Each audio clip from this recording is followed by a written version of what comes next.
Are you struggling for consistency in your sim racing? Does your iRating look like a roller coaster? If so, we have good news for you. The way to get more consistent is to first understand what you're doing differently than the professionals. And VRS is the answer. With our competitive subscription, you will have the telemetry, setups, tutorials, and everything else you need to fully analyze your driving. Our data packs and the ability to compare your driving with the best in the world will show you exactly where to adjust your inputs, change your driving line, and shave seconds off of your lap times. And our powerful and precise Direct Force Pro wheelbase and precision pedals are being used by some of the world's best drivers. All these champions agree that VRS hardware is not just the best on the market, it's also priced well below the competition. So if you're looking to upgrade to direct drive and the best pedals in sim racing, VRS is your answer. If you want to get better, get faster, and make it happen sooner rather than later, you owe it to yourself to find out why so many people are switching to VRS. You'll be so glad that you did. Visit www.virtualracingschool.com and learn why the best use VRS.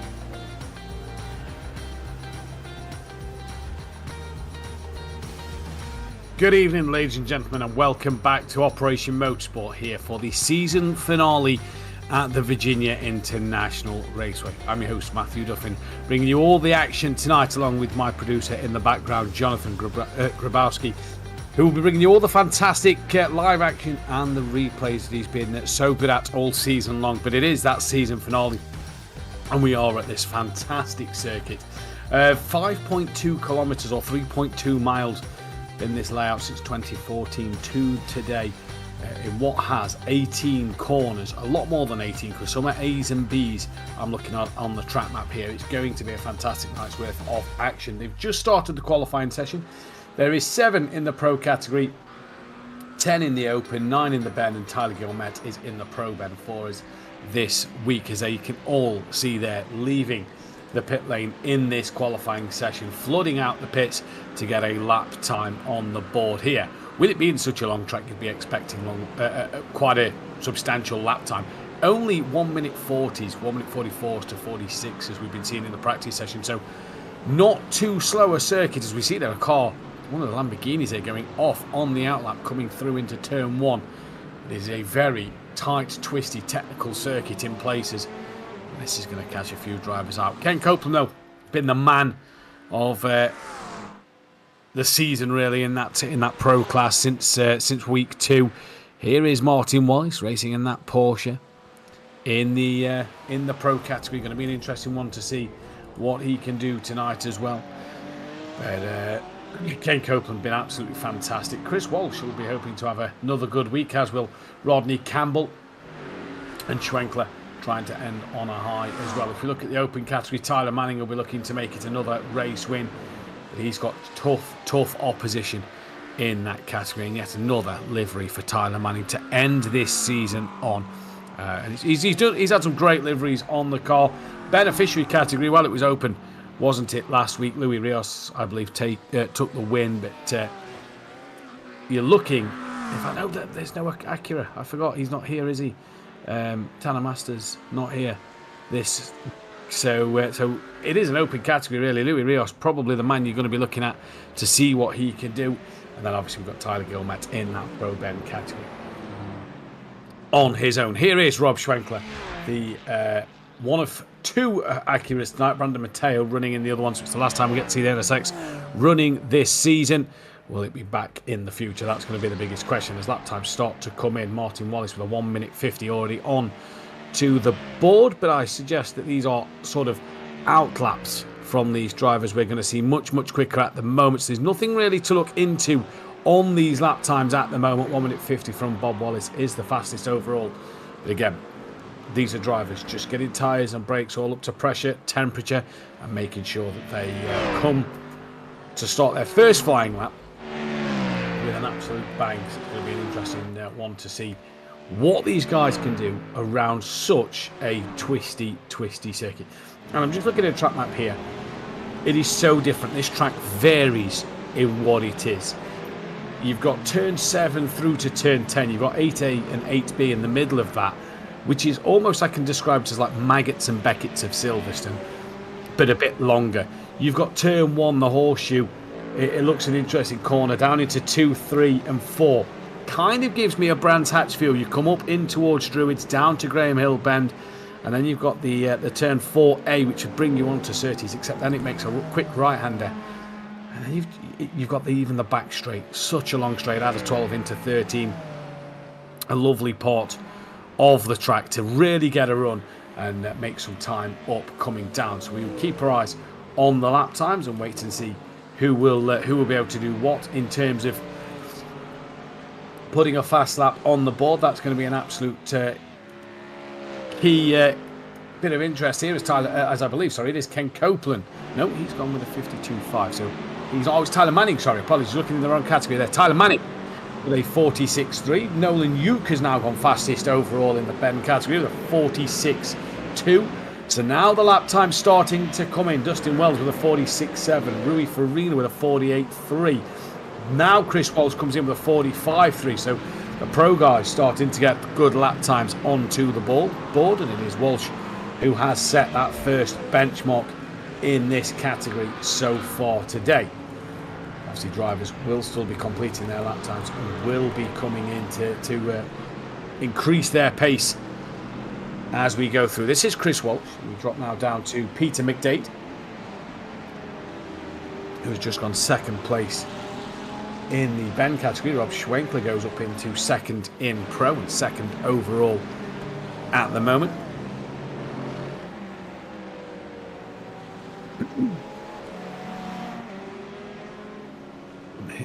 Here he is in his Acura. Gene Kelly moving up into second place in that pro category and overall. It's only the pros at the minute. They're dropping into that 1 minute 45 second time so far. Looks like the open category seems to be in the 46s to 48s. The Ben category 46s into the 49s. And Tyler Gilmet, I don't believe has got a full lap time on the board. Here is Tyler Gilmet coming towards the end of his lap. And he's on that 151. I don't think that's representative at the moment. I'm expecting Tyler to improve as he comes towards the line now. This should drop him into the 40. Surely, yep, a 145.6 for Tyler Gilmet there. As Chris Walsh, still the fastest man out on track. He's coming back around to the end of the circuit now. Is he going to improve on his lap time? Ken Copeland, you see there, purple, green, purple, yellow. And he is on a hot lap at the moment. In fact, he's gone P1 overall. As Chris Walsh did improve to a 44.8, but Ken Copeland, the man on a mission, and sets his first actual flying lap, really, the 144.739. So a heck of a lap time there from Ken Copeland, who has just been a joy to watch all season. But he's seeing the categories and the fastest lap times. Tyler Manning leads that open category. Nolan Uke in the Ben, and obviously Tyler Gilmet on his own. But Ken Copeland has been the man to beat, and he's played some great strategies at times as well. It's been a joy to watch this man at work this season. We'll get to see what he can do for one more time in this championship. As they head into that middle stage of qualifying, obviously we can go to and read through our sponsors once again, as we say, for Season 10 of the Operation Motorsport eMotorsport iRacing League. We're beyond excited to kick off another incredible year of racing, and this season we've got something very special. New for 2025, we are proud to announce that Operation Motorsport beneficiaries racing in the Pro Beneficiary and the Beneficiary category now have access to virtual coaching using Trophy.ai services. This partnership is designed to help these incredible competitors refine their skills and become even more competitive on the track, all while boosting their confidence off of it. This initiative supports eMotorsport diversionary therapy program, which creates a thriving, supportive community for medically released service members, medically retired service members, and veterans with a service-connected disability, as recognised by the US Department of Veteran Affairs or Veteran Affairs Canada.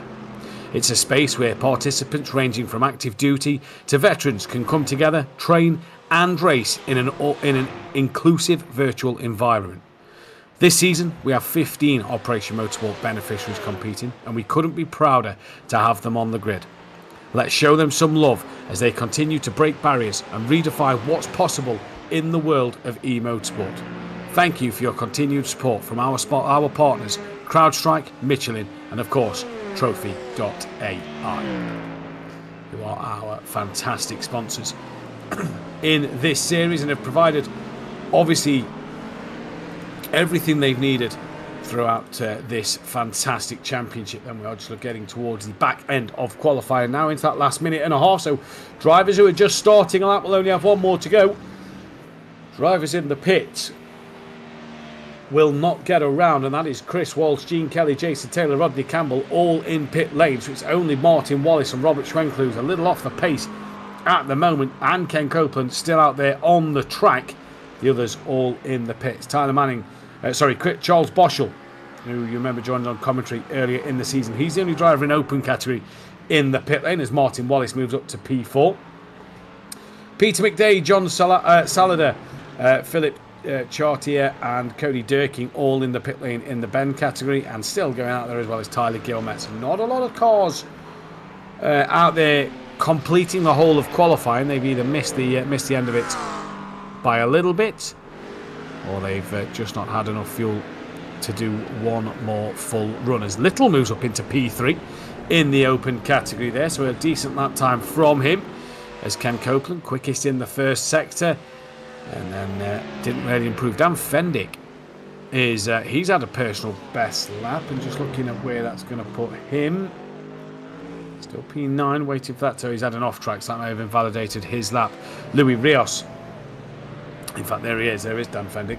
Louis Rios has had a good lap. Hopefully that'll get on the board. If not, he had time, I believe, to start one more. Billy All, currently P8. He stays there with his personal best. There's a few cars just at the back end of the circuit. That is Louis Rios who is off. So he's had a big off somewhere. That car looks very badly damaged. Saw a few sparks flying just a moment ago as that car was rejoining the track. This is what happened then. Now that already looks like it's got the damage, so he's had a moment before this, and yeah, clearly carrying the damage, and just loses that rear ever so slightly. So not sure what happened to Louis Rios then, but no lap time on the board for him. That'll be the end of his qualifying session. Tyler Gilmet was absolutely flying there. He's had a couple of purple sectors as Tyler Manning is about to improve on a lap time, is he? As he comes through down the hill. Currently the fastest in that open category.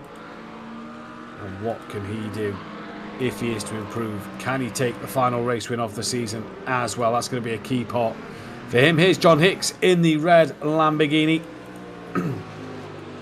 Currently fourth place in that beneficiary category. So this will be a good night for him. Here is Kyle Shelton, P5 in open. He's done. He's going to park up and return to the pit lane. And I believe that is everybody done in qualifying then. So while we get that grid order set for you, then we'll bring it to you in just a moment. But it is once again another pole position for that of Ken Copeland. And it has been fantastic to see him really do what he's done all season. And that has been super, super quick and really active out there on the racetrack. He's been absolutely fantastic all season. Will he obviously do that saving fuel that he's done all sort of season, really? Will he look to use that same strategy, or will he just try and go from the front and see what his pace is overall from the front of the pack? Just awaiting for that grid order for you. We'll bring it up momentarily when we have it. And we'll be able to get underway for the final time. Is Jason Taylor in the chat saying thanks for the broadcast. You're more than welcome, Jason Taylor. Fury's granddad, aka good friend of mine, Tony Bates, managed to stay awake back. Well, I'm glad you've stayed awake, Tony. 1:15 in the United Kingdom. Great to see you in the chat, though, dude. Thank you always for the support to Fury's granddad. Always, I have to give him a big shout out. He's a good personal friend of mine. And no matter where I'm commentating, you'll always find him in the chat. He is a great supporter of mine. And Tony, do appreciate it. Thank you very much for tuning in to the show, as everybody else who is here. The grid order now then. Ken Copeland, pole position for the final time this season, with Chris Walsh alongside him. Tyler Manning, P3. Great qualifying from him in that open category. P3 overall, fantastic. Tyler Gilmette, P4 overall, obviously the only Pro Ben driver today. Gene Kelly, P5 with Martin Wallace 6th. Jason Taylor 7th and Robert Schwenkler, P8. P9 for Dustin Wells with Tyler Reid in 10th. Nolan Nuke will take pole in that beneficiary category from Jacob Little. Kyle Shelton, Brandon Matteo, Peter McDade and Rui Farina. P17 for Chandler Baker with 18th of Billy Ull. John Hicks from 19th. Richard Davenport, P20. Dan Fendick from John Salada. Then it is Charles Boschel and Philip Chartier rounding out top 24. And Rodney Campbell down in 25th. Didn't set a lap time. Neither did Louis Rios or Cody Durkin. They will go from the pit lane to start this formation lap. So let's see what they can do as they prepare to get their tyres warm and brakes up to temperature, ready for the start of this race in what will be, or what I read earlier, and I'll tell you what I read, because we're not going to be bringing you the Ben Spotlight tonight, but it should be a good one because Virginia is a beast. That's what I was told by Tyler Reid in the Discord chat earlier on. So this could be a fantastic night's worth of racing here at this Virginia International Raceway circuit. So they're being led on this formation lap now by the safety car.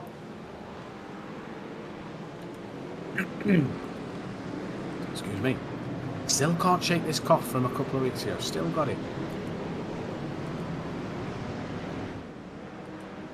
But let's see what will happen. So Ken Copeland, that Mercedes on the front. Shout out though to Tyler Manning and to Gilmette there, because second row lockout for them two in the Pro Ben and the open category. That is a fantastic qualifying from both of them to be up there. And the last time we saw Tyler Manning up there, he took the fight to Ken Copeland back at Road America, led for a little bit of the race and led overall as well. So going to be interesting, I think, to keep our eyes on what he can do in this one. This could be a belter.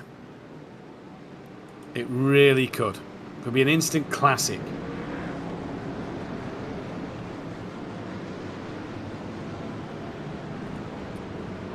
We just await the lights to come on, as I think I don't even think we've been down the back straight yet. I think we're heading towards it now. I'm brand new to this racetrack, so learning as we go on the track. But it is a long circuit. 1 minute 44 on the fast lap. Never mind the safety car lap. That is just going to take it a little bit longer. Just a little bit.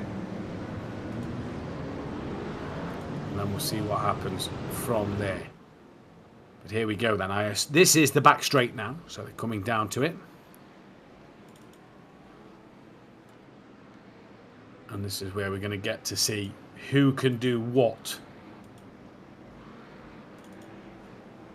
As you see the track map there. There's the back straights. A couple of corners left to go. And it's just before you come up towards the horseshoe. Hairpin corner at the top there. That is turn 1. So that little straight before is the start line. You see the little black line just on that start bit as well. That is where we'll be starting this race. So still a way to go, but the drivers will be making sure that everything is in the correct window. And obviously we'll try and get the chance to speak with the drivers at the end of the night as well. So 45-minute race to commence momentarily as we end this season in what has been a fantastic championship. And we're around the final corner now, and we are about to get this race underway here for the final time this season. Let's see what we can do as we are here at Virginia. Green and go for the final time, and Ken Copeland gets a decent start, but it's already Chris Walsh who's attacking him down into turn one. Tyler Manning just watching on in the background at the moment as they're heading towards the horseshoe. Through they go now, Walsh and Copeland side by side together. A long old corner in which the inside line will be favoured. Manning still trying to stick the nose in there. Gilmet hasn't been able to go with the three leaders at the moment, but Ken Copeland managing to stay in the lead. Manning was a little wide through turn two. That's going to allow Gilmet to have a run, and Chris Walsh gets a run up the inside of Ken Copeland. Gilmet through as well. So a change in the top four between two of the drivers already. And this is fantastic through the Maggots-Beckett's-esque section now as they all flick down onto this little straight they come under the Michelin Bridge. Once for the first time around on this 45-minute race. Remember, pit stops will have to be made, and it's going to be an interesting day then as Chris Walsh now takes the lead in this one. And that back straightaway, Brendan, is a very long one. It is a 5.4 kilometre circuit, I believe I've got that right, 5.2 kilometre circuit. And here we go then, down the back straight, Mercedes versus McLaren out front. Can that Mercedes use it? Grunt, watch the Ford Mustang of Gilmet in the background, a bit of weaving and left to right down the straight there. I'm sure Ken Copeland's not going to be a fan of that one, and look at how much that Mercedes AMG caught onto the back. Here's the Acura. Look at its power in a straight line. Oh no, that's it under braking as the corner comes up pretty quickly. I thought the Acura had a bit of straight line power there, but that was too much wishful thinking. As Schwenkler got to do the work in the corners tonight. He's on the back of Wallace with Taylor right behind him in that Ford Mustang. But what an opening lap from Chris Walsh. Kept it nice and neat. And he's managed to lead as they come over the line. This is down the order. Back to the front though, Chris Walsh. He's under pressure from Copeland. But we know Copeland. He's a wily old fox and he'll be saving that fuel while he's sat right behind him. He won't be too worried. It's not about how you start in this race. It is about how you finish. And Ken Copeland will not mind following Chris Walsh at all. He could just save that little bit more fuel. As you see there, Manning took a bit of a tighter line on exit, didn't use that runoff as much. Behind that, a Gilmet currently running third and fourth on the road. Ooh, little slide there for Tyler Manning. Look at this section. Could be beautiful. Up the curb, bounce the curb, pretty much straight line. And you don't even turn through that section. Beautiful little section of corners. Left, jinx it right, up and over the crest of the hill. Be careful to not let the car just lift up too much as you come over. Down the order with McDade. And he has got the Ford Mustang in the open class just ahead of him at the moment. Nice yellow on that Ferrari. In the 296. Chasing down that Ford Mustang. Now towards the back straight. This is where the Mustang may have the advantage today. The straight line speed of it should be a beast, and I'm looking at our time between Ken Copeland. That time is tumbling down towards Walsh, and it now just goes back up a little bit. Say a little bit, it's gone back up a tenth and a half, so that is all under the brake in there. I think Copeland is happy to sit in that slipstream and just maybe save that little bit more fuel as he does so. So this is where Ken Copeland has been a cut above the rest all season. The strategy, the thinking behind it has been fantastic. Great little scrap here though. We've got Gene Kelly, Martin Wallace, Robert Schwenkler and that of Jason Taylor all within a couple of tenths of each other as they cross the line to start the third lap of this race. And Schwenkler just having a look to the inside of Wallace. Wallace now having a look to the inside of Gene Kelly. Nothing can be done about that one. Nolan Uke, good gap out front in the beneficiary category. That is over 3 seconds. Tyler Manning as well, 4.6 seconds ahead of Wells. This is a great scrap between these four. And the bonus I like about this Virginia circuit, this will favour all of these three different cars. The Porsche, the Acura and that of the Ford Mustang. Look at this gaggle of cars just behind here. This is Dustin Wells with Tyler Reid, Nolan Uke, Jacob Little and Brandon Mateo in this one. You're seeing that of Nolan Uke, the BMW there. Great car, the M4. Lovely piece of machinery as they come through towards the bottom part of the circuit to get onto that back straight. Such a great track. It's been fantastic qualifying. At the minute, little in the way of overtakes, but I think we saw last week, it was the calm before the storm, and it was a lot of drivers last week making their own mistakes down this back straight. It's about getting the run out the top end to get, crucially, in that slipstream and have a launch down here. And look at Nolan New, because we're seeing the two Porsches with the Acura just behind. This is Gene Kelly, Martin Wallace, Robert Schwenkler, and that of Jason Taylor. Two good groups of cars here having a fight, and they're fighting hard and hard, as we can see just popping around that corner. There's Tyler Manning and Gilmet just popping over the brow of the hill. Schwenkler's got to run. You can see in the little windscreen there, the little TV monitor on board, Schwenkler got to run to the outside line. Over the start line they go to start lap 4. Schwenkler at the horseshoe, will be on the outside, will probably look for the undercut and the up and under, but he can't do so. Or has he? He may have here. Has that of Bob Wallace just got enough of momentum out of the horseshoe to do so? Yes, he has. He stays ahead. This allowing Gene Kelly to just pull away a little bit at the moment. But Robert Schwenkler there had a look, had an opportunity. Battle happening in behind as well. We believe that's Tyler Reid fighting that of Wells. He was having a look through turns 4 and 5. Also, so it's a great little fight. Nolan Nuke, the BMW, leader of the Ben category in behind at the moment. It's just going to be interesting to see what all these drivers can do around here. So far in the first 6 minutes, we don't have a replay to show you, which means there's not been too many dramas as of yet. Well, there may be a drama here, though, because that Mercedes AMG of Ken Copeland is as close as he's been since being overtaken. Now comes down the back straight. Look at that Mercedes pretty much pushing the McLaren down the straight. Pulls to the left-hand side now. Backs out of it. Brakes a little earlier. Lets Ken keep hold of that one. Little early brake in there. Maybe a lift and coast from Copeland. All about the fuel saving for then full attack mode and in the second half of this race. And the problem is for Walsh, he can't really save fuel because he's got to keep that pressure on. Dropped a wheel on the grass there, did Walsh. That'll compromise a bit of a run down over the start line here. So far, so good. It's been a great start to this race, and what an opener to the night we have had. Reid on Wells looks an interesting one. That's within 0.2 of a second at the moment, and Reid has got past Wells then in the open category. So that one has been done. Wells still trying to maybe look up the inside. They've got Nolan Nuke, Matteo, and with them as well. We'll get the replay of this one, and we'll be able to show you. Oh no! Oh, he's had a moment. I think he went around. So this is how the lead was changed. We'll show you what happened there in a moment. Jonathan's just telling me he did go round. So this is Tyler Reid going to the outside in towards turn 1, and this is how he gets the move done. Just carries the momentum round. Beautifully done. And then it all goes horribly wrong in towards turn 2 then, as he gets the momentum down, comes to, job's done, and he just runs a little deep, tyre on the grass, round goes the car, and all the hard work undone.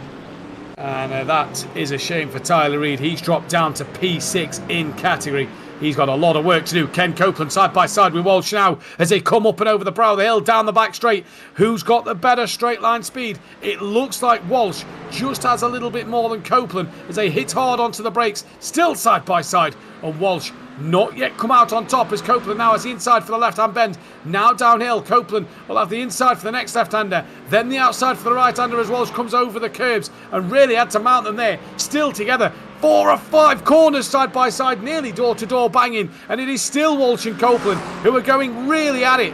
Hammer and tong between the two of them over the start line to start lap 6. Great bit of racing, a bit of touching there as well, door-to-door from Copeland and Walsh, and a bit more maybe just on the entry into turn 1, but Walsh back out in front. Wallace has got ahead of Gene Kelly. Campbell is in the pit lane in this race, and Walsh then manages to come back out on top. Gene Kelly's been overtaken by Wallace though, with Schwenkler and Taylor still in that fight also. But my oh my, what a battle that was between Walsh and Copeland. This is what happened to Campbell in the blue BMW here. Side by side. Whoa, BMW. Oh, they've both just kind of... Oh, that's a big hit. Whoa, that's a big hit. And what they've both done there, they've both hit a curb and mounted a curb and bounced into each other a couple of times. And that is all she wrote for Campbell. That is a big bit of damage. And that'll be a huge pit stop in this one. These two out front, by the way, 6 seconds ahead of Wallace.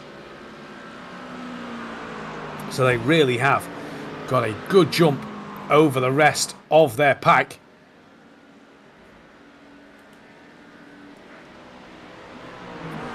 Copeland really tried on that last lap. It was a great bit of racing as well, side by side for 4 or 5 corners. Absolutely fantastic. And that's what you want to see here on the final race of the season. A huge competitive field and a great bit of battling all around. Copeland though now sat in that slipstream, having a look, pulls to that inside line, shows the nose. Oh, maybe thought about it, seeing if Walsh was going to go deep.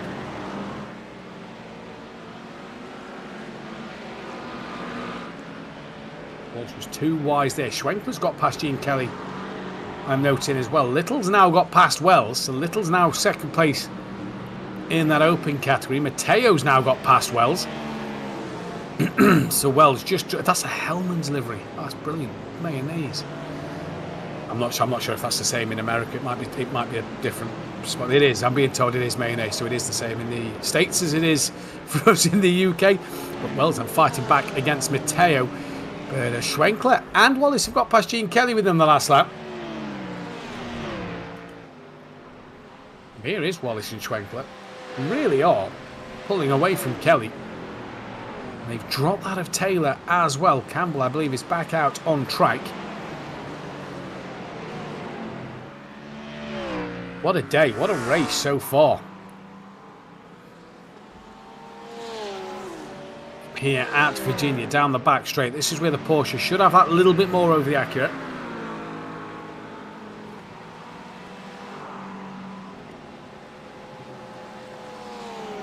Come down to the bottom end of the circuit,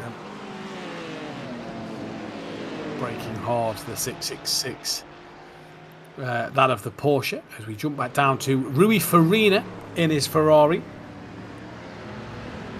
Down the bottom end of the order, Hicks is in the pit lane, so I'm not sure why Hicks is in. But he's back out again now, so interesting there. I'm not sure why he was in the pits. We've got a great fight going on everywhere at the moment. This is Schwenkler having a look now on Wallace. You've got Kelly and Taylor just behind, having their own little battle. Little wiggle there for Schwenkler. You've got Wells, Little and Mateo in the open category having a scrap. So really is a great bit of racing out there from everybody so far. And it's all been clean as well, bar them two BMWs just bumping a little bit, as that is the Porsche just taking a little too much curve there, getting onto the back of Little. Mateo, watch on, but this is Wells trying to recover after losing a couple of places. He's trying to bounce back. See what the Porsche can do in this one, then chasing down the Ford Mustang, coming in towards the bottom end of the circuit where they'll have that long straight, and they'll have that opportunity to use the slipstream and try and get past each other. But you'd imagine that Ford Mustang, who's not got the greatest of exits here, and that is going to allow Wells through, and Wells easily gets past Jacob Little. Mistake on the exit of the corner, and now that's allowing Mateo to have a look at Jacob Little as well. He tucks back in behind. That is Nolan Yuke ahead of them. Quite sure who that is behind. Is that Campbell behind who's been in the pit lane? I think it is, yes, in the blue BMW. Matteo there had a good look at Little, and he made the mistake coming onto the back straight where that Mustang should have been strong, and it really hurt his run down the straight. Then look at the Acura in the slipstream now, pulls to the outside line. Little covering the inside. Who's going to be later on the brakes? It's Little who just tries to get it, took the inside of Wells, and Matteo has to wait to get on the power there. You just saw him gain so much he had to get out of it. On the back of Little's Ford Mustang there then. And so far so good from these drivers, and this has been fantastic really to not have the incidents that we've seen. Look at Copeland, still these two going at it. They've pulled another 3 seconds since we last saw them over that of Wallace in third place in the pro category, but these two are still going at it. Chris Walsh and that of Ken Copeland, catching up to some lap traffic as well in front, and these two really are putting on a great display in this race at the moment. Copeland pushing Walsh down the back straight, pulls out now. This could give him the run up the inside into the next part. He backs out of that one. Again, maybe just a little bit of lift and go. Schwenkler looks like he's got a run on Wallace. That time what came down then went up. That'll be why coming into this complex here. So nicely done.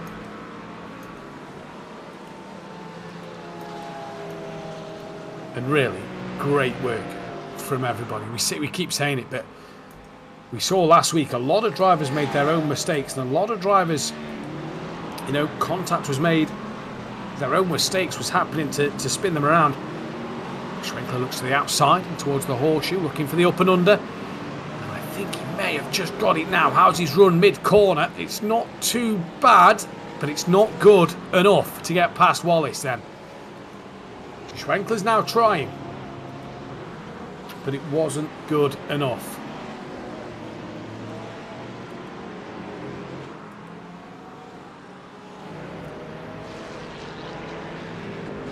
Back down with Shelton on the back of one of the Ferraris. This is in the open category. I believe it's that McDade in front, I believe. Not quite sure. That is definitely Matteo in the group in front. I believe it is McDade because Nolan Nuke is in that group. It is indeed McDade then.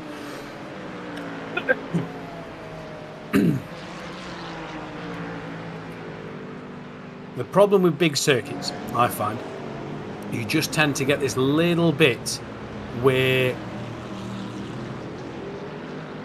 nothing really happens and they just kind of play follow the leader. I think that's the stage we're in at the moment. We'll keep our eyes out. Not really any overtakes happening as of yet. There you can see the position changes for the drivers.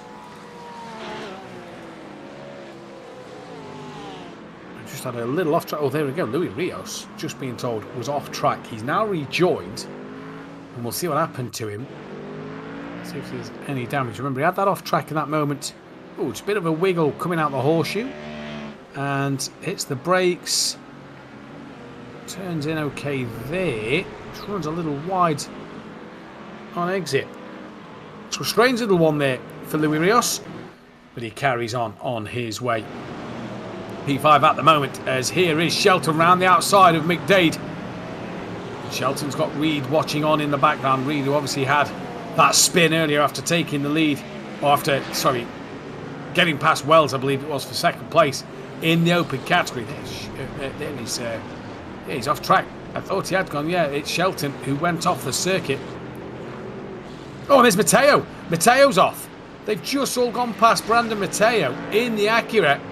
He's made a mistake. He was in a great fight a moment ago. So this is what happened to Brandon Matteo then. Gets on the curb. Absolutely fine so far. Following that of the Mustang. There we've just seen... He's just dropped the rear on his own. How strange. Not really carrying too much speed.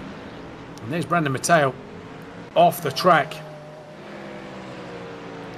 And yeah, he's now got work to do to get back up the order. This is back with Martin Wallace and Robert Schwenkler. down into the complex, putting a lap on the Corvette in the Ben category.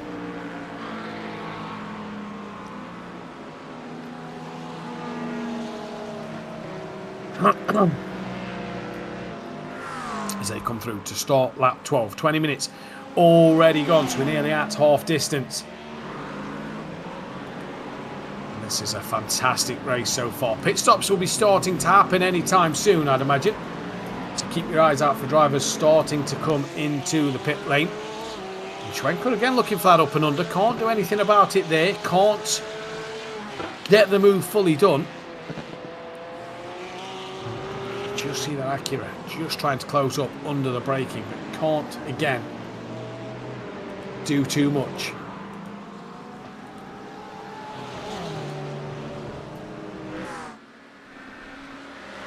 Ken Copeland then. Is he waiting for that pit window to open? We know he loves to save fuel, and we know he loves to go long on the strategy. And he has been content to sit behind Walsh. He's having a great scrap with Walsh. So this has been the real entertainment of this race so far. These two side by side for 4 or 5 corners was fantastic. Here is Copeland.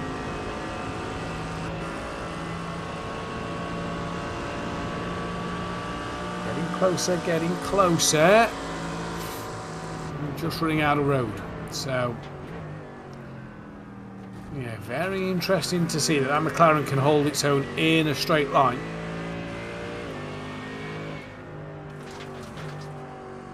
A lot of high curbs and then flat curbs around this circuit, and that's going to catch drivers out which ones you can ride, which curbs you can't. One thing we know is they come around start lap 13 of this race that we are approaching half distance, and Ken Copeland now looks for a move up the inside. No, backs out of it. Tucks back in. Schwenkler still on the back of Wallace. Gap's coming down as well. Schwenkler to Wallace. Wallace going to defend that inside line again. Schwenkler's going to try and look for the up and under. Here we go then on the drone footage. Goes a little deep, tries to cut it back underneath, not got enough, tries to power out the corner. Oh, Wallace had a bit of a wiggle mid-corner there, and that's allowed Schwenkler through. And it was all down to Wallace's wiggle mid-corner that allowed Schwenkler to get that momentum and slingshot his way onto the podium in the pro category. Because these two are still behind that of Manning and Gilmet. As Campbell back into the pit lane. So is this the start of the pit stops happening?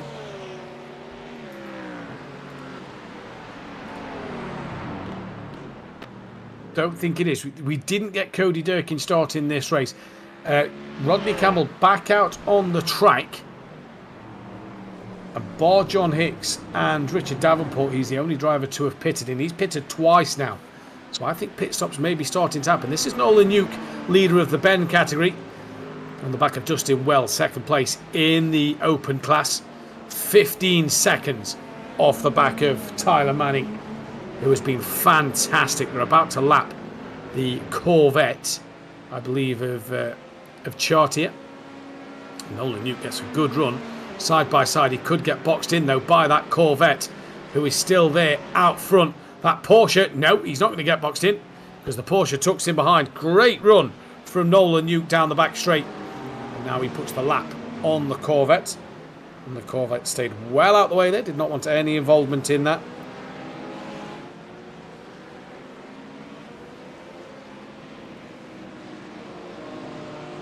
As Chris Walsh enters the pit lane. So noting on the timing screen that Chris Walsh is into the pits. This is now where Ken Copeland could maybe start to put the hammer down. As Walsh gets dropped and released from his pit box. Wells and Reed also into the pits, as is John Hicks. So a lot of drivers now entering the pit lane here.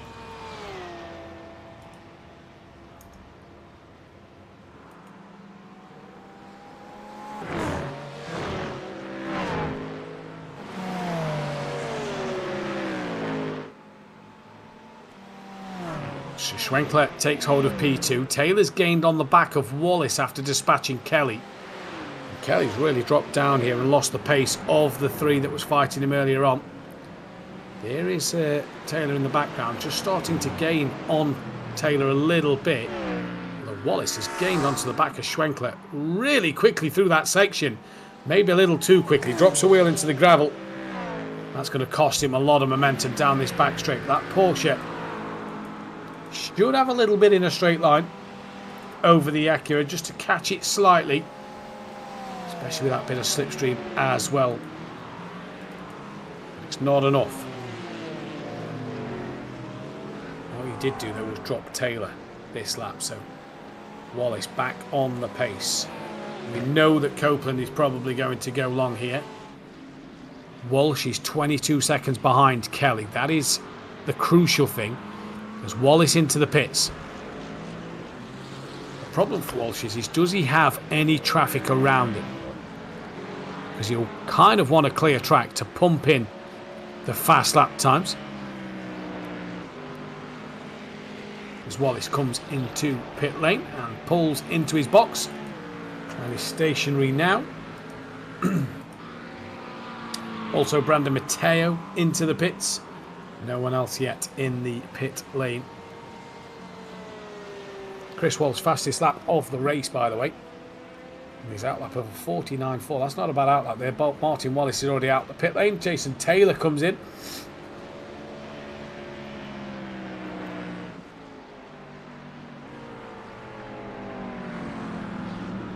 Jason Taylor was on the back of Martin Wallace, so has anything happened to him there? Ken Copeland has got some traffic in front. He's about to put a lap on that traffic. I think Taylor's...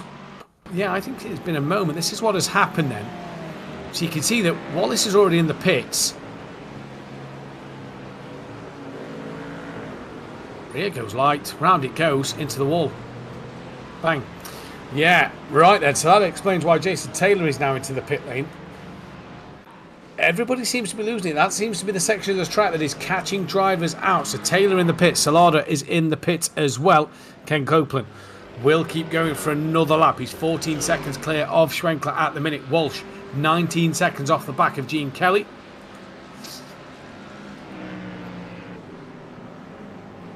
As Gilmet and Manning third and fourth on the road at the moment into the pit lane.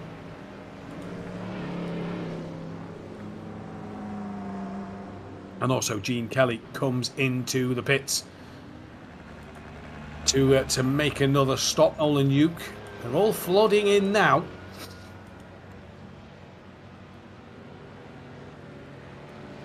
Jacob Little, McDade in.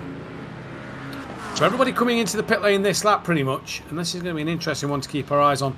Who can do what in the pits? Will we get anybody jumping anybody? This is going to be the biggest question, I think, of the day. There goes Manning.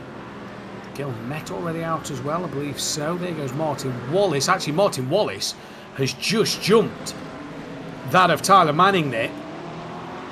Because they was behind Manning and Gilmet before the round of pit stops. And now he's now in front.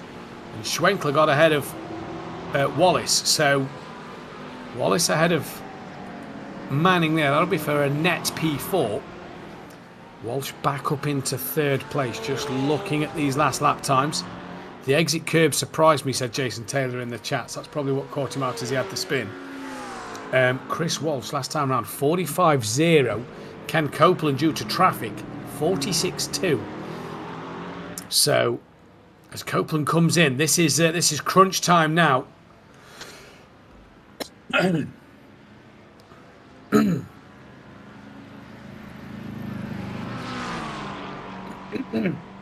So Ken Copeland and Schwenkler into the pit lane.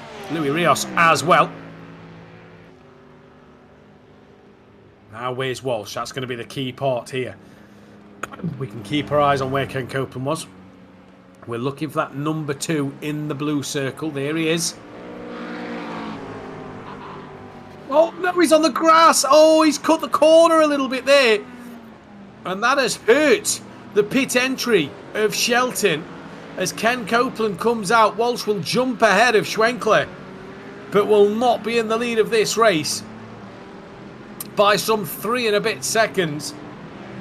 But that was a very, very risky manoeuvre from Walsh here. He didn't really need to make that. And let's take a look at a replay because it was such a strange manoeuvre coming through in towards the final corner then. And just look at the run he gains. And this is on a lead car who is about to pit. Oh, just nudges him wide, cuts the grass. I think that's a little risky from Chris Walsh here. He didn't need to do that. Regardless of that, that is not what cost him the lead of this race. But it could have cost him an out-and-out podium had that gone horribly, horribly wrong. But Ken Copeland has done what he does best. That is take the lead after the pit stops. 3 seconds he gained in the pits, plus the lap times he put in whilst he was obviously lapping on his own out front. Ken Copeland pulling the strategies once again to absolute perfection here at the Virginia International Raceway. Then great stuff to see.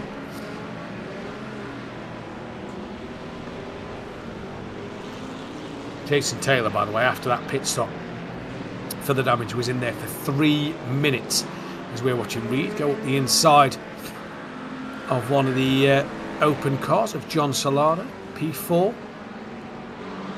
John has pitted. I think everybody has now. No, Dan Fendick hasn't pitted yet.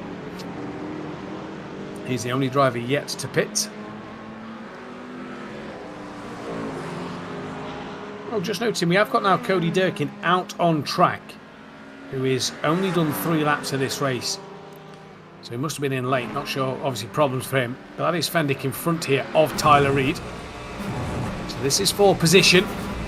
Obviously Fendick yet to pit. There's a tyre smoke. There's a car in the wall. That looks like it's one of the Corvettes. It's Boschel who is in the wall. So Charles Boschel there has had a moment and has gone into the wall. Don't see anybody else around, so I'm wondering if that was all on his own. But Charles Boschel there then has had a mistake. I saw the puff of smoke and then there was the car off to the left. Rui Farina close to the back of Shelton. No, that's Boschel there, sorry. So it's not Boschel. It was a different Corvette. It was definitely a Corvette that was on the grass. It looked a gold colour. I think it may be Chartier. I believe it is because that looks the same, similar colour.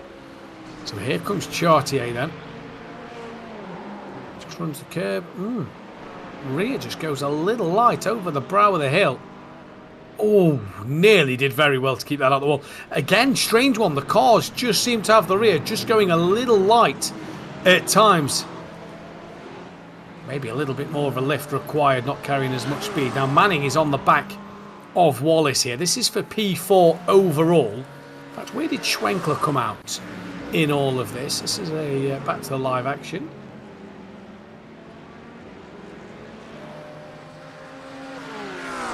So no, this is for P5 overall.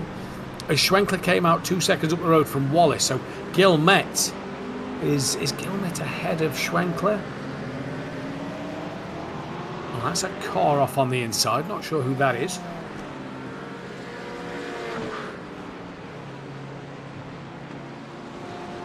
No, I don't think so. No, so Gilmet is P3 on the road overall. Schwenkler is P4. And this is for P5 overall with Manning 6th, Wallace P5. There is Schwenkler just up the road. So Manning got jumped by the pair of the pro drivers in the pits then. Obviously no points for finishing ahead of a driver in another category compared to yourself, but always nice to race the different categories and have a good fight and a good battle. Into that final 11.5 minutes. You're seeing the marbles from the tyres just bouncing all over the track.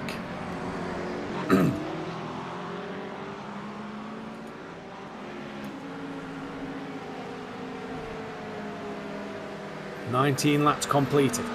Tyler Manning at the moment. Copeland 7 seconds over Walsh now. Huge gap. Manning having a look on Wallace up the inside for this first part of the complex. Now around the outside. Keeps it very wide. Inside for the left-hand bend. He'll have the outside again in a few moments' time for that final corner. But he's got the job done. That's a great manoeuvre from Tyler Manning there. Right around the outside. Manages to get back in front. Tyler Manning as well. Slingshots a couple of, at least 2 car lengths in front of that of Martin Wallace. And that was fantastic from Tyler Manning.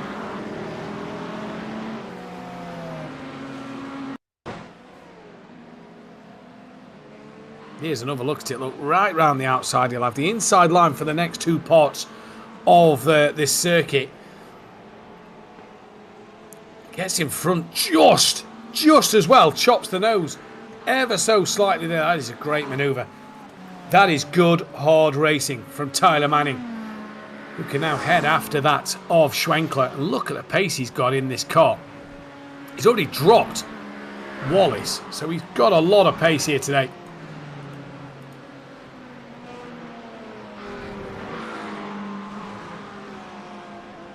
Really showing what he can do in this McLaren. Will he make that step up into the Pro category next season? That's going to be the biggest question. He's just taken the fastest lap of the race, and that is a 1:44.844, so only a tenth quicker than that of Chris Walsh. But Chris Walsh last lap to 3.2 slower in the 48s. Maybe traffic played a part on that one. There he is. All on his own. So, what traffic, I'm not sure. Maybe he's made a mistake somewhere. Jonathan obviously can't see it on his end, otherwise we'd have brought you a replay. So, has to be traffic. Let's take a look. We've got an off track here that Jonathan's just found. So, is this where he loses the 4 seconds? All looks pretty good. Whoa, that's why. Whoa, that's why he's lost 4 seconds there. The spinning Corvette in front of him. Jedi-like reflexes. He flicks it around as he avoids Chartier. And that'll explain the off-track. That'll explain the loss of time on the last lap. He's already pulled the gap back down to 5.2 seconds. So Walsh is charging here. This is on board with Walsh, and we're going to see the spin in front. Look at the Corvette there. Lights up the rear, and whoa, split second to judge which way you're going to go. And he guessed right. And he'll be thankful that he guessed right, because if he'd have gone tighter on the exit, that would have been game over for a podium. Ken Copeland now coming up to a bit of traffic. Chris Walsh now has got that gap under 5 seconds just momentarily. So he's on an absolute charge at the moment. Back down in the 45s. Gained 0.8 of a second over Ken Copeland.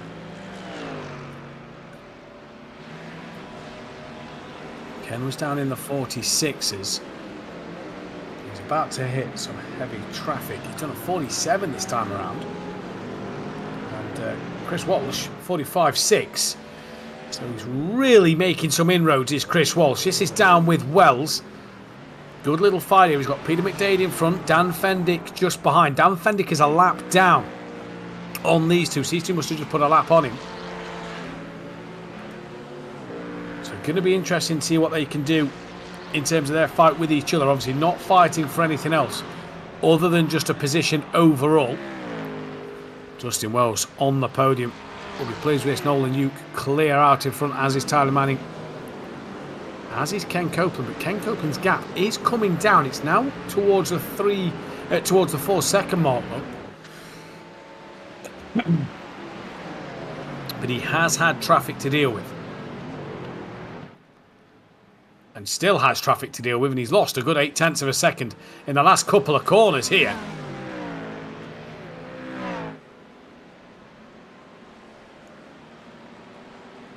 Was in the game, same camera shot that he saw Walsh at the back of this train. So Walsh has got this traffic to deal with, and that is Reed, I believe, just in front of him in the Ford Mustang. So here is Chris Walsh in the aggressive salmon. You see there, Copeland at the front of this queue. Walsh is now going to clear this bit of traffic, and he's going to want to clear it as quick as he can in the easiest section he can. And I'm telling you now, if I was in this car and I had a flash my lights button, it would be being spammed like crazy right now for these back markers to get out of the way.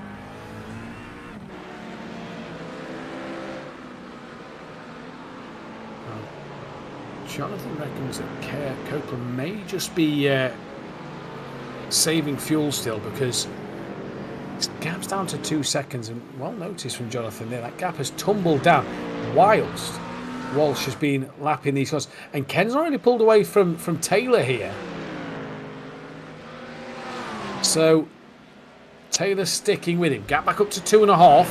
That's obviously due to Walsh having to lap the cars behind. 1 car left for Walsh to lap. Let's keep our eyes on this gap.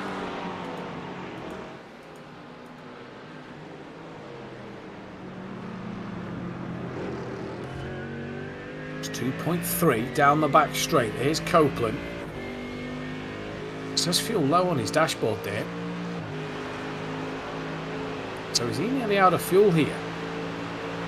I'm sure that definitely said fuel low on the dashboard. Alright, it may always say that, is what Jonathan's told me, so ignore the fact that it may be fuel low. Let's wait and see. But he's definitely not as quick as he was, because look, the gap's down to 1.6. And we were saying the last couple of... he was down in the 48s last lap.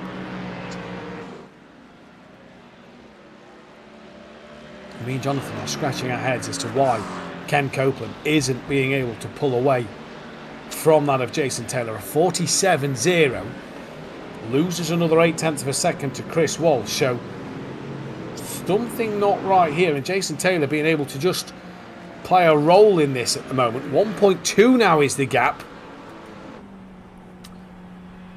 and I think we've got a couple more laps to go. Taylor out the way. There is a car off on the inside. Taylor did not want to be in the way of Chris Walsh here. There is a fight on for the lead of this race. The gap is now a second in this for the overall race win at the finale here at Virginia International Raceway. And that time looks still coming down by each 10th, each 100th of a second. It just ebbs and flows as they come through the braking zones of this section. Ken Copeland now under a second of his lead. As Walsh just drops a wheel into the gravel. That'll cost him a bit of momentum, look, as that time just starts to open up. And now it comes back down to it. It's as if now that Walsh has got back up to full speed after dropping the wheel in the gravel. Look at it tumble down. That is coming down pretty rapidly as well. Chris Walsh may sniff the opportunity of a win, excuse me. Get back up to a second through the corners. Ken Copeland here. Has he cut it fine with the fuel? 1.1. Or was he just toying with us? Because now he's opened the gap up to 1.2 as they come towards the line once again. Fastest lap times 45.4 and a 45.2. So was Copeland just toying with us?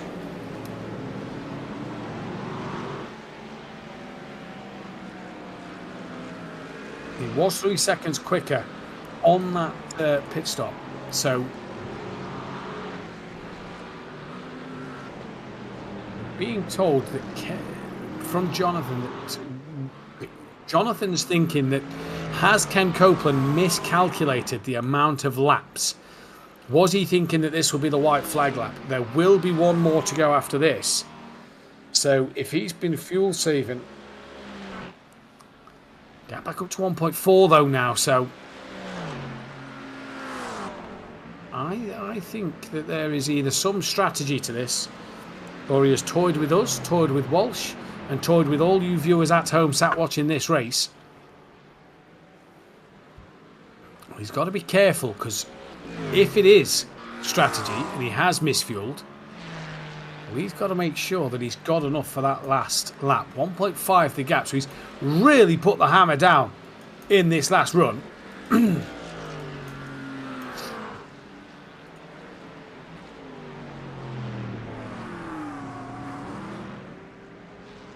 Yeah, just creeping down onto that under that 1.5 second mark. And now back up to it.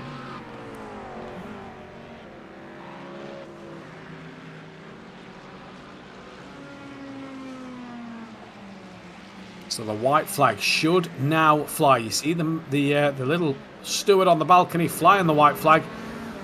Here we go. One left. Has Ken Copeland got enough fuel in the tank?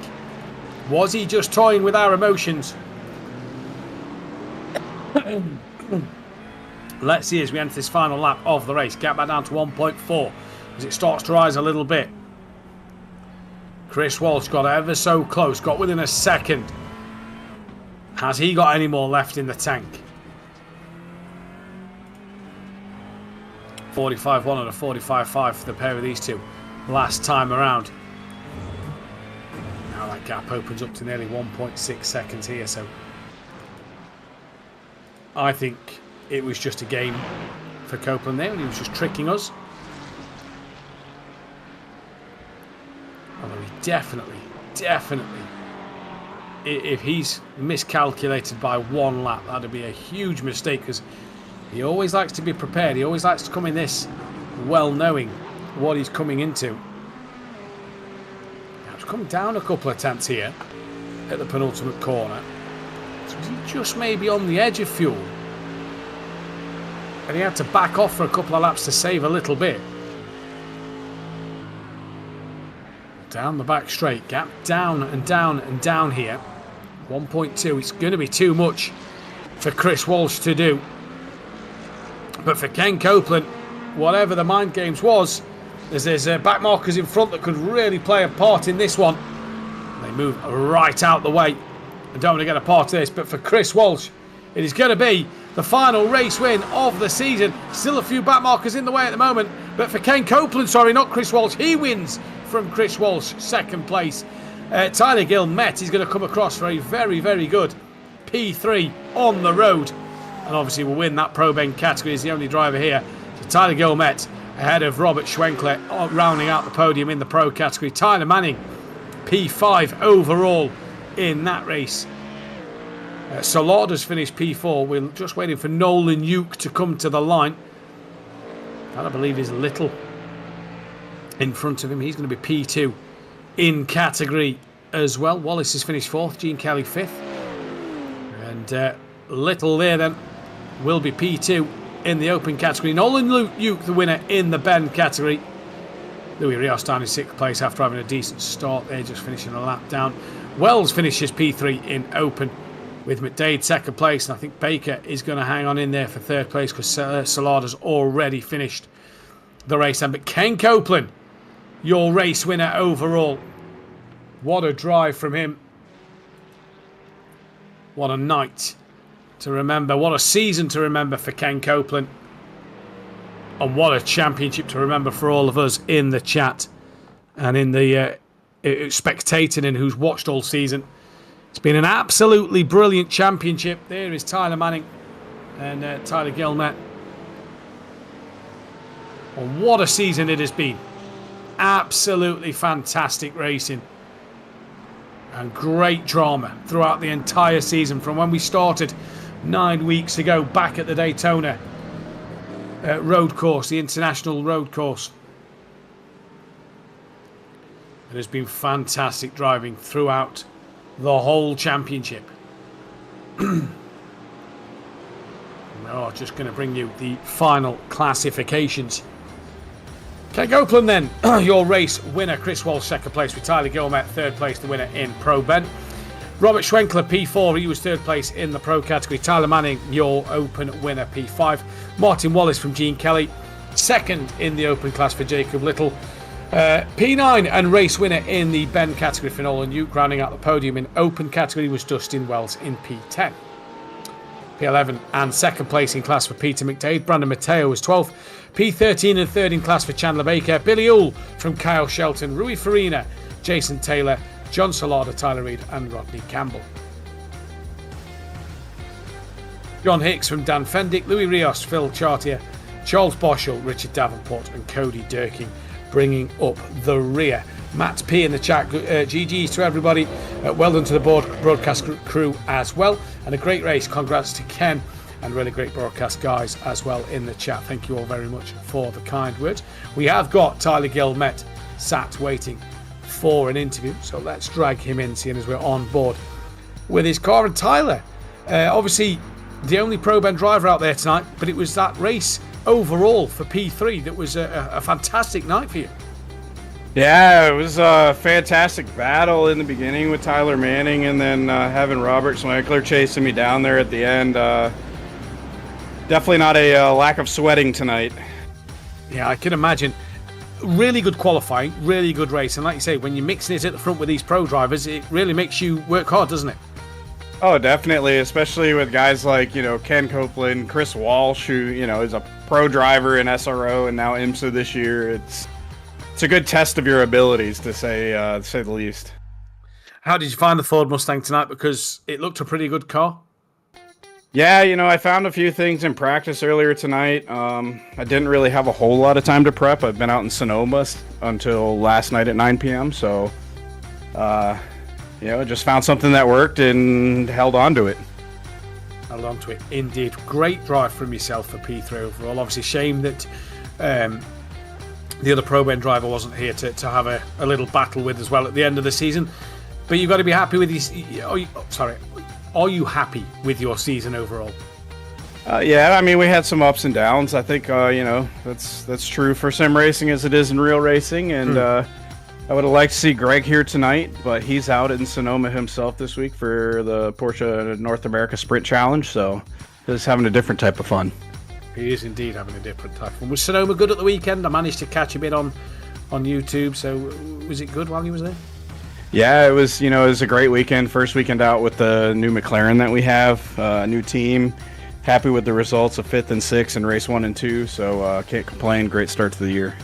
Great start to the year and a great way to finish this one. Tyler, hope to see you back in the next season. Congratulations tonight. Thank you. And see you guys. Finally, anybody you'd like to thank? Sorry. Absolutely. I got to thank you guys for being along with us all season, last season. Hope to bring you guys back next season. As always, Operation Motorsport for putting this on. They really help out the beneficiaries that really need it, and it makes an impact. Changes lives. Our sponsors, Trophy.ai, CrowdStrike, Michelin. Without them, we wouldn't have the money to do what we do, and it's really huge. So, thank you. Well, Tyler, congratulations tonight. We'll see you next time, hopefully. Thank you. See you next time. And that was Tyler Gilmet there, who finished P1 and 3rd place overall. Bringing Chandler Baker, who was 3rd place in the... was 3rd place in the beneficiary category. Chandler... a decent night for yourself. Obviously the podium in class pretty good, just didn't have enough to keep with the top 2. No, definitely not. Nolan and Pete are extremely fast, and if Pete's behind me, usually I can do some crazy defensive wizardry and keep him behind me for at least 5 or 6 laps, but he was gone for me pretty quick, and I decided at that point, well, let's be smart, let's not bend the car, let's keep it on. I started driving to target lap time of about 148, 147.7, and kept her going, and 9 hard races, and I'm finally on the podium. I threw it away at Laguna Seca, I threw it away at Road America, and now I got it back. The hard work pays off, doesn't it? And like you say, 9 hard races, but you finally got onto the podium. But it's been a good season, hasn't it, from yourself? A few ups and downs, but a lot of learning in this beneficiary category this season, and finally the chance to get on the podium. Oh, no doubt. I've learned so much about this season. This season actually prepped me so much for the 12 Hours of Sebring I ran a couple weeks ago, and because I ran the Porsche there too, and it was just, I'm married to this car now. I don't think I'm switching to any of them unless somehow one of them just becomes infinitely better. I think this Porsche is going to be tattooed on me on this point. Talk us through a bit about your season, Chandler. Any highs, any lows? This is absolutely the high. Without a doubt. The lows were Brands Hatch. As much as I love that racetrack, it was a race to forget completely. So that's one of my drop weeks, without a doubt. But this is the highest of highs. Some of the battles, though, I had at Laguna Seca made that one of my favorite races of the year, though. So but just great battling throughout the beneficiary and the open class. Never could really keep up with the pro guys, but just great battling all season. We were so respectful of each other. There was never a time where I felt I got taken out maliciously. Yeah. It was so much fun. This is my first year here with Opmo, and I'm so excited to keep coming back. This was so much fun. Brilliant to hear. Finally, anybody you'd like to thank tonight? ZFG Racing, all my teammates, Martin Wallace, Greg Meismer, Brandon Potts, Kyle Smith, all those guys. They're just fantastic at coaching me and getting me through this. Our sponsors, of course, Michelin, CrowdStrike, Trophy.ai. Big thanks to you guys. And, of course, all the great staff at Operation Motorsport. And, of course, Apex Racing TV. Love you guys, too. Thank you very much. Chandler Baker, P3 tonight. Congratulations, and we'll hopefully see you next time. Thanks, mate. I'll definitely be back next season. Brilliant to hear there. Chandler Baker then P3. We can now speak with Peter McDade, who was P2 in the beneficiary class. Peter, you was in the thick of a few fights with different category cars out there. It looked like a bit of fun. Oh yeah, Matthew. It was a fun time out there today. We had a bunch of beneficiaries having fun. No one was super worried about me. You're about to talk with him. And overall, it was just a good race. We had very minimal amounts of contact and just making my way up through the field and staying consistent. Mostly that was my goal for this race because it's the last one of the season. Last one of the season, and like you say, you managed to have that good race with all the other category cars. What's been, or tell us a bit more about tonight. How was the Ferrari? How was it for you? Obviously, we saw a few drivers make a few mistakes, able for you to gain a couple more places. How was the car for you? Yeah, the Ferrari is super consistent. That's why I usually run it. It didn't help that I was sick this past weekend since just about Friday, returning from the West Coast. And so for me, the Ferrari was very consistent. It was very grippy. Towards the end, though, it started to fall off with the tires going over about 202, 205 because I was really pushing it at the end to try and catch up with Nolan. But what are you going to do? That's racing, right? Yeah, 100%. Talk a bit about your season because it's not been a bad season. But, finally on the podium. So, not bad season. I missed the first race at Daytona. I missed CTMP because I was out on the West Coast for work. But overall, it's just been a relatively consistent season. I just wanted to kind of race as much as I could. And I'm really looking forward to season 11, honestly, when I hope to meet every race and actually make my way up through the points and maybe get a class bump as well. That'd be interesting to see. Sticking with a Ferrari possibly for next season? Next season, I don't think I'm going to be in the Ferrari, no. I think it's going to be either the BMW or potentially the Porsche for next season. Mm-hmm. Interesting to see. Peter, finally as well, anybody you'd like to thank? I'd just like to thank everybody at Operation Motorsports for having this race every week for us beneficiaries, and I'd also like to thank everybody at Apex Racing TV for making these broadcasts happen. Thank you, gentlemen, so much. You're more than welcome. Peter McDade, P2 tonight. Peter, we'll see you next time. See you next time.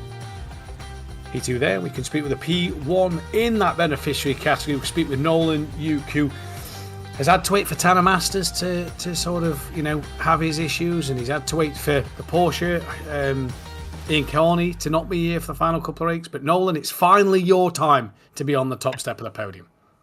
Finally, right?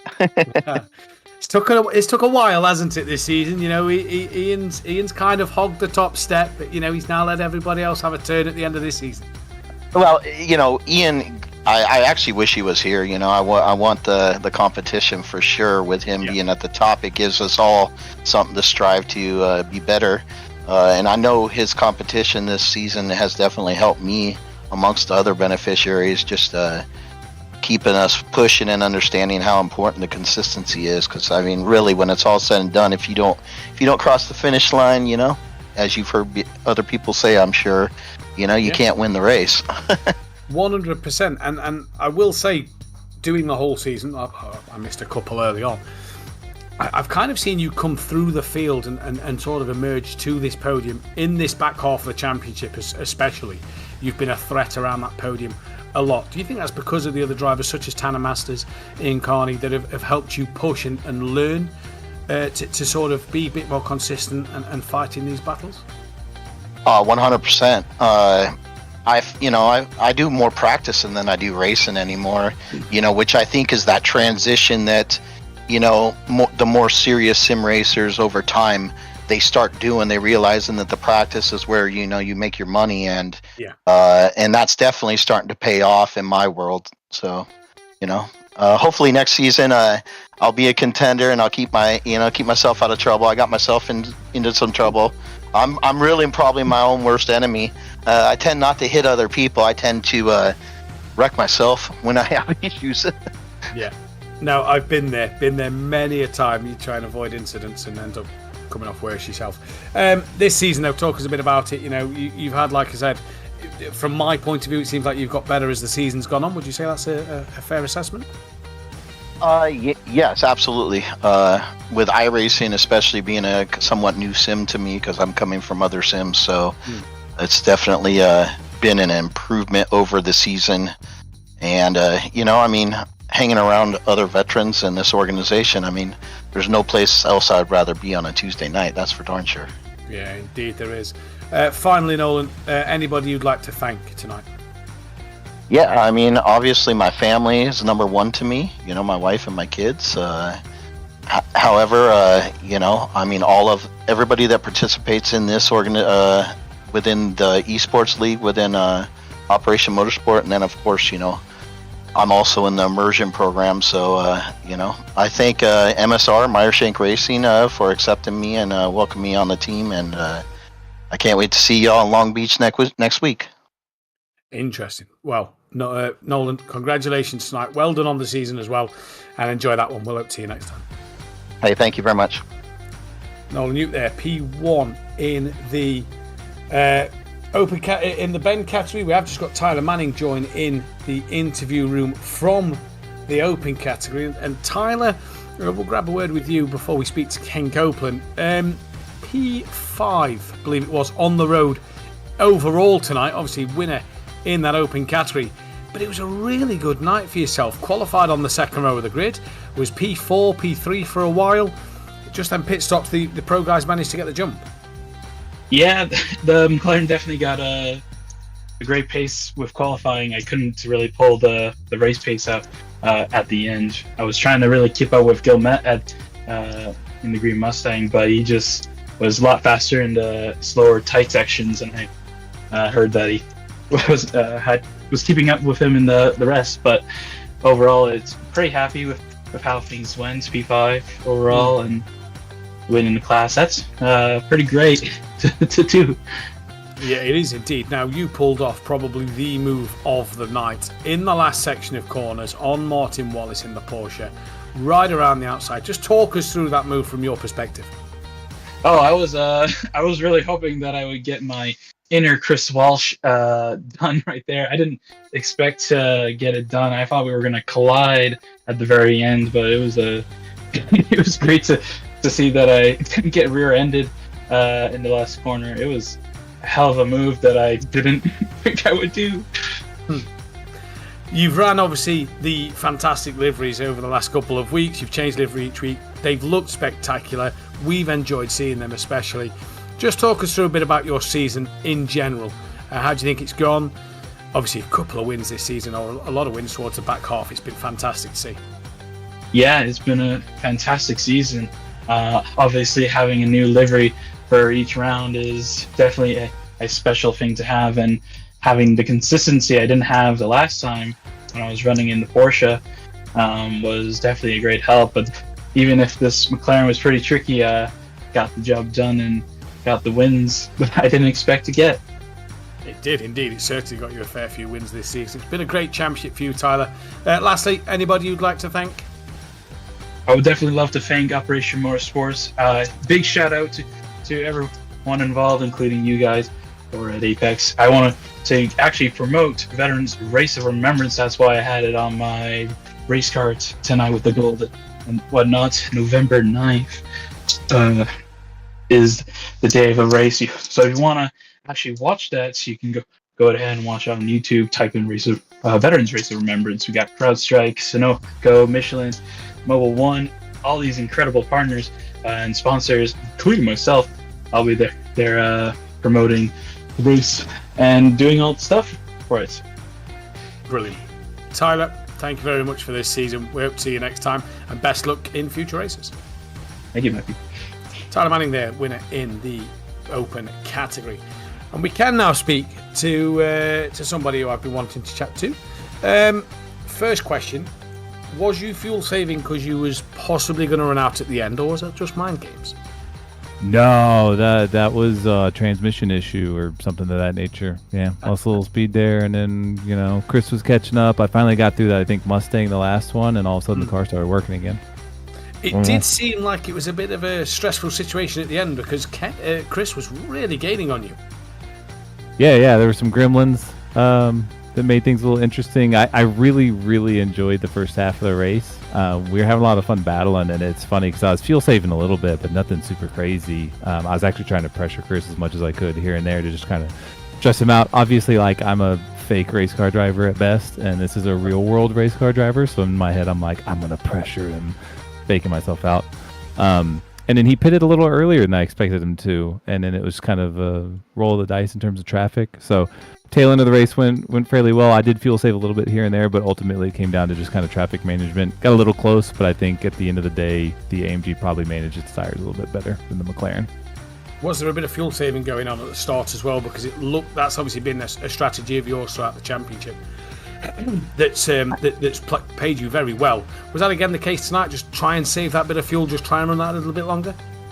A little bit here and there. I'd be lying if I told you fuel saving wasn't in my game plan every race, but honestly, I got so caught up having fun just racing Chris. Honestly, it's been a little bit of a lonely season out front, which is understandable. So he came tonight to play, and I was having a blast doing it. So there's a little bit of fuel saving, but that was more about trying to save the tires for the tail end of the race than trying to beat him out of the pits. I was actually pleasantly surprised when I came out as far ahead of him as I was. It's been a great season for yourself, obviously, from week 2 onwards. I don't think he was here for week 1. It's been a fantastic season, fantastic championship. Just sort of sum up your season in a few words. Enjoyable. Honestly, I know that I come into Operation Motorsport, the league itself, a little higher rated, probably doing a little bit more racing than most of the guys in here. But honestly, the community, hanging out in chat, listening to some of the stories of these guys, doing a little bit mentorship here and there has been super rewarding. So spending time out on track, honestly, is just a bonus. It has been a great season, Ken, to watch you and to talk about you all championship long. It's been a privilege. Anybody you'd like to thank finally? Yeah, absolutely. As always, Apex Racing TV, Matthew, you and Jonathan all do an amazing job week in and week out. Y'all hear me say that every week. I'll try to come up with some new language at some point. The sponsors for Operation Motorsport, CrowdStrike, Apex Racing TV, Trophy.ai, thank you so much for the support you give to Operation Motorsport, both online as well as in person. The admins, the leagues, the beneficiaries, everybody that shows up week to week, they're the real heroes in all of this. Big shout out to Chris Walsh as well from Karis Cow's race team. Follow him in the VP Sports Car Challenge in IMSA if you don't already. He draws a crowd, great source of inspiration for a lot of these guys. So everybody that gets involved, thank you so much. Indeed, Ken Copeland, race winner in that Pro Series, in the Pro Series for tonight, and what a season, Ken, you have had. Thank you, and it's been a privilege. Yeah, thank you, and likewise. Ken Copeland there, race winner overall tonight, and that then is all we have time for. That is all the interviews that we have for you. What a night it has been at Virginia International Raceway. What a season, 9 weeks of GT3 action in 4 categories here on Operation eMotorsport, the iRacing League. Thank you once again to Trophy.ai, Michelin and CrowdStrike, the fantastic partners that get behind these fantastic veterans and drivers on this grid. Thank you to Jonathan as well, who has joined me and brought you the fantastic coverage and replays that you have seen all season long. Without him, this wouldn't have been possible. Thank you to Charles Boschel, who was with us, and Ron, who was with us earlier in the season in the commentary booth. And we've done our best these last couple of weeks with a rusty throat that just does not seem to be getting any better. And I'm sure it's 2:30 in the morning here in the United Kingdom that I sound absolutely at my best. But I've tried my best for you guys. Hopefully we've put on such a good show and that you have enjoyed it. That is season 10 wrapped up and in the bag. Season 11 will be news to come on that one, hopefully sometime soon. But again, thank you once more here on Apex Racing TV. We'll be live with plenty more action in this coming week. Make sure you join us for all the drama still to come on Apex Racing TV. But from me and Jonathan, it's good night.